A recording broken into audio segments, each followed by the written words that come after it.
जय हिंद दोस्तों, मैं हूं प्रभात। पीसीएस शिक्षा के मंच पे आप तमाम अभ्यर्थियों का हार्दिक अभिनंदन है। आज चर्चा के मुख्य बिंदु में हम लोग बात करने जा रहे हैं डिफेंस से रिलेटेड एक न्यूज, जहां चार्ली 295 को लेकर एक इम्पॉर्टेंट न्यूज सामने आ रहा है। परीक्षा के दृष्टिकोण से काफ़ी इम्पॉर्टेंट ये न्यूज है और पीसीएस लेवल पे ऐसे प्रश्नों को लगातार पूछा जाता रहा है। तो आइए चलते हैं सेशन में, देखते हैं क्या हुआ न्यूज जो बन सकता है हमारे परीक्षा का हिस्सा।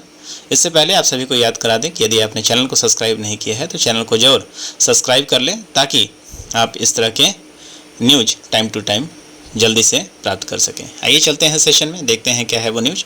तो यहाँ पे जो मैंने रेफरेंस लिया है, ये दैनिक जागरण का जो नेशंस एडिशन है, राष्ट्रीय संस्करण, वहाँ 3 अगस्त को जो न्यूज आया है वहाँ आप इसे देख सकते हैं। और यहाँ पे न्यूज क्या है, तो भारत को स्पेन से 2 महीने पहले मिला है एयरबस C295 सैन्य परिवहन विमान। तो यहाँ पे क्या क्या चीज़ें ध्यान देने वाली हैं, पहले तो आइए देखते हैं न्यूज क्या है। तो न्यूज यहाँ जो बताया जा रहा है, भारत को स्पेन से मिलने वाला 16 एयरबस C295 सैन्य परिवहन विमानों का अंतिम विमान शनिवार को मिल गया है। तो सबसे पहले तो इस बात को याद रखें, जो एयरक्राफ्ट है उसका नाम क्या है, C295। और ये किसका बना हुआ है, तो एयरबस ने इसको बनाया है। एयरबस आपको पता है कि इम्पोर्टेंट डिफेंस इक्विपमेंट बनाने के लिए जानी जाती है और बड़े स्तर पे ये खासकर ट्रांसपोर्ट एयरक्राफ्ट का निर्माण करती है। यह देश की रक्षा क्षमताओं को मजबूत करने में महत्वपूर्ण साबित होगा। C295 5 से 10 टन क्षमता वाला परिवहन विमान है। यह आधुनिक तकनीक से लैस है। यह वायुसेना के पुराने एब्रो विमानों का स्थान लेगा। तो इसने रिप्लेस किसको किया है, भारत के पास आप देखेंगे तो पुराना जो ट्रांसपोर्ट एयरक्राफ्ट था, जो कि मीडियम वो जनरल ट्रांसपोर्टेशन के लिए इस्तेमाल होता था, तो यहाँ पे हमारे पास जो एयरक्राफ्ट हुआ करता था उसे एब्रो कहा जाता था। और ये एब्रो जो है, लगभग अब सारे एब्रो का कोई फ्लीट अब हमारे पास उपलब्ध अब नहीं है। इसे रिप्लेस करेगा ये एयरक्राफ्ट, जिसका नाम है चार्ली 295। इसकी डिलीवरी समय से 2 महीने पहले हो गई है। तो अभी जो पूरे के पूरे जो एयरक्राफ्ट आने थे, कुल मिला के आप देखेंगे तो 56 एयरक्राफ्ट का कुल मिला के अनुबंध हुआ था। तो स्पेन में भारतीय राजदूत दिनेश के पटनायक ने वायुसेना के वरिष्ठ अधिकारियों के साथ सेविले में Airbus defence and space assembly line पर 16 एयरबस C295 सैन्य परिवहन विमानों में से अंतिम विमान प्राप्त कर लिया है। तो यहाँ पे आपको बता दें, यहाँ आगे भी कुछ न्यूज में दिया हुआ है। तो 11 घंटे तक की उड़ान क्षमता वाला यह विमान एक बहुमुखी सामरिक परिवहन विमान है। भारत ने सितंबर 2021 में वायुसेना के लिए 56 C295 MW परिवहन विमान की खरीद के लिए एयरबस डिफेंस एवं स्पेस स्पेन के साथ अनुबंध किया था। तो आपको बता दें कि ये जो डील हुआ था, भारत और स्पेन के बीच में यह डील हुआ था। और ये डील आप देखेंगे कि सितंबर महीने 2021 का ये डील है। और इसमें बताया गया था कि अगले 4 वर्षों के अंदर आपको ये पूरे के पूरे एयरक्राफ्ट जो है, कम से कम जो 56 जो पूरे एयरक्राफ्ट दिख रहे हैं, इस 56 में से 16 एयरक्राफ्ट को स्पेन मतलब निर्मित कंडीशन में लेना है। और 40 जो एयरक्राफ्ट है वो कहाँ बनने थे, भारत में ही बनने थे। तो जो 16 एयरक्राफ्ट हमें मिलना था वो सितंबर 2025 तक मिलना था, लेकिन ये समय से लगभग 2 महीने पहले ही आप देखेंगे कि स्पेन ने अपना वादा पूरा कर दिया है और 16वां जो एयरक्राफ्ट है वो एयरक्राफ्ट भारत ने अब रिसीव कर लिया है। तो इस बात को आप देखेंगे यहाँ पे। तो कुल 56 विमानों की डिलीवरी की जानी है, जिसमें से 16 विमानों की डिलीवरी सीधे एयरबस के द्वारा स्पेन से की जानी थी और शेष 40 का निर्माण भारत में किया जाना है।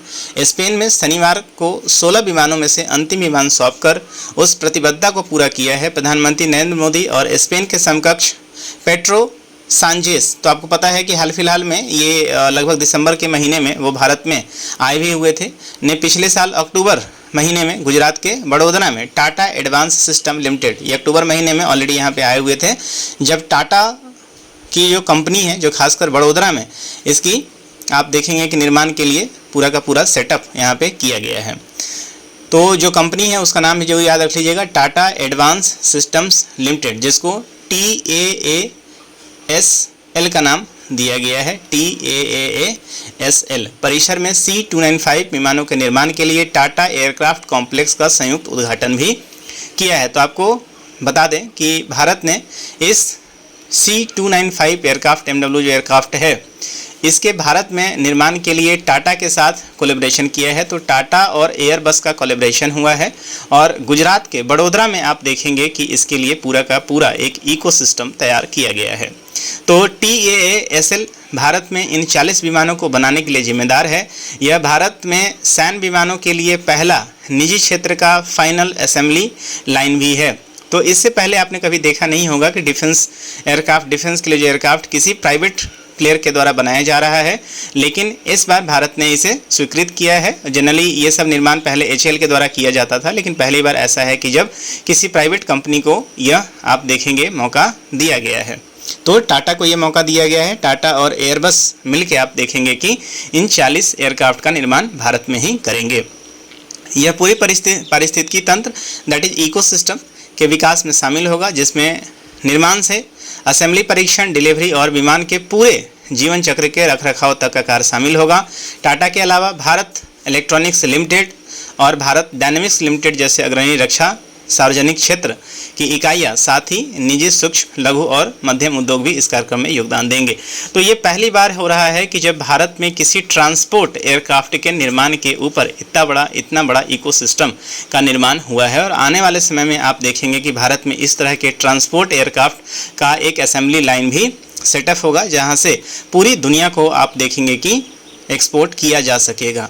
इसके अलावा अभी आप देख ही रहे हैं कि भारत मिसाइल सिस्टम में काफ़ी आगे बढ़ रहा है और एक डाटा हाल फिलहाल में ही आया था कि पिछले आप देखेंगे कि 10 से 12 सालों में भारत का जो डिफेंस एक्सपोर्ट है वो 34 टाइम्स जो है वो आगे बढ़ा है।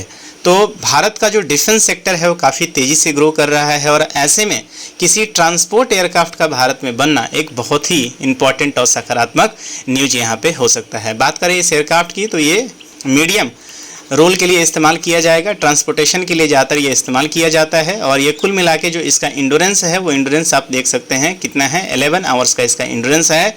भारत में जो ट्रांसपोर्ट एयरक्राफ्ट था एब्रो, इसे ये रिप्लेस करेगा। तो कुल मिला के ये पूरा की पूरे न्यूज है और मुझे उम्मीद है कि ये पूरा का पूरा सेशन आप समझ पाए होंगे। परीक्षा के दृष्टिकोण से काफ़ी इंपॉर्टेंट है, अपने नोट्स में इसे जरूर शामिल कर लें। तो इस सेशन में इतना ही, मिलेंगे हम आपसे अगले सेशन में कुछ नए अपडेट के साथ। तब तक दीजिए मुझे इजाज़त। साइनिंग ऑफ, दिस इज प्रभात। जय हिंद।